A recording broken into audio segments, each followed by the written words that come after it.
பார்த்தீங்கன்னா தமிழ்நாட்டில் 1லேருந்து 12ஆம் வகுப்பு மாணவர்களுக்கான பள்ளிகள் திறப்பு ஜூன் 10ஆம் தேதி அப்படிங்கிற மாதிரி ஒரு அப்டேட் வந்து பார்த்திங்கன்னா பள்ளி கல்வித்துறை வட்டாரங்கள் வந்து பார்த்திங்கன்னா ஊடகத்தலங்களுக்கு செய்தி குறிப்பாக வெளியிட்டிருக்காங்க. ஸோ அதன் அடிப்படையில் வந்து பார்த்திங்கன்னா பள்ளிகள் திறப்பு பொறுத்த வரைக்கும் பார்த்திங்கன்னா ஜூன் 10ஆம் தேதி திறப்பதற்கான எல்லா ஏற்பாடுகளும் வந்து தொடர்ந்து நடந்துகிட்ருக்கு. அதனால் திட்டமிட்டபடி பள்ளிகள் திறப்பு ஜூன் முதல் வாரத்திலே வந்து பார்த்திங்கன்னா திறக்கிறாங்க ஜூன் 10ஆம் தேதி அப்படின்னு.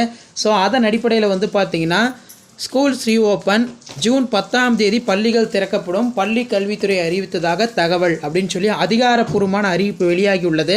தமிழ்நாட்டில் அனைத்து வகை பள்ளிகள் திறக்கப்படும் என பள்ளி கல்வித்துறை அறிவித்துள்ளதாக தகவல் வெளியாகியுள்ளது அப்படின்னு சொல்லியிருக்காங்க.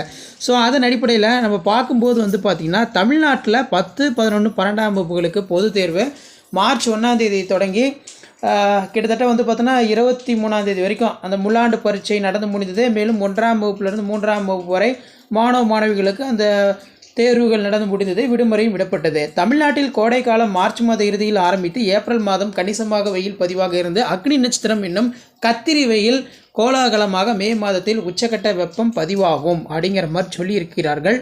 ஸோ அதன் அடிப்படையில் வந்து பார்த்திங்கன்னா இந்த ஆண்டு பள்ளிகள் திறப்பு பொறுத்த வரைக்கும் பார்த்திங்கன்னா போன ஆண்டு மாதிரி ஜூன் 3ஆவது வாரத்தில் பள்ளிகள் திறக்கப்படாமல் ஜூன் முதல் வாரத்திலே நாடாளுமன்ற தேர்தல் வாக்கு எண்ணிக்கை ஜூன் 4ஆம் தேதி நடைபெற்ற உடனே பள்ளிகளை வந்து பார்த்தீங்கன்னா உடனடியாக திறக்கப்படும், அதில் எந்த ஒரு மாற்றமும் இல்லை அப்படிங்கிற மாதிரி பள்ளி கல்வித்துறை அதிகாரிகள் வந்து பார்த்தீங்கன்னா தகவல் தெரிவித்திருக்கிறார்கள். இருப்பினும் அதிகாரப்பூர்வமான அறிவிப்பு வந்து பார்த்திங்கன்னா மே 27ஆம் தேதி வந்து பார்த்தீங்கன்னா பள்ளி கல்வித்துறை வந்து மீட்டிங் கண்டக்ட் பண்ணுறாங்க.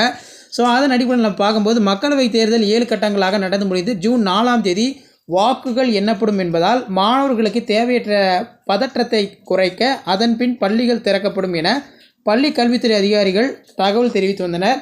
இதனிடையே ஜூன் 1ஆம் தேதி இந்த வெப்பத்தினாலும் தேர்வு முடிவுகள் அறிவிப்பின் காரணமாகவும் பள்ளி கல்லூரிகள் அறிவிக்கப்பட்ட விடுமுறை முடிந்து பள்ளிகள் திறக்காமல் வரும் ஜூன் 10ஆம் தேதி தமிழகத்தில் உள்ள அனைத்து வகை பள்ளிகள் திறக்கப்படும் என பள்ளி கல்வித்துறை அறிவித்துள்ளதாக தகவல் வெளியாகியுள்ளது.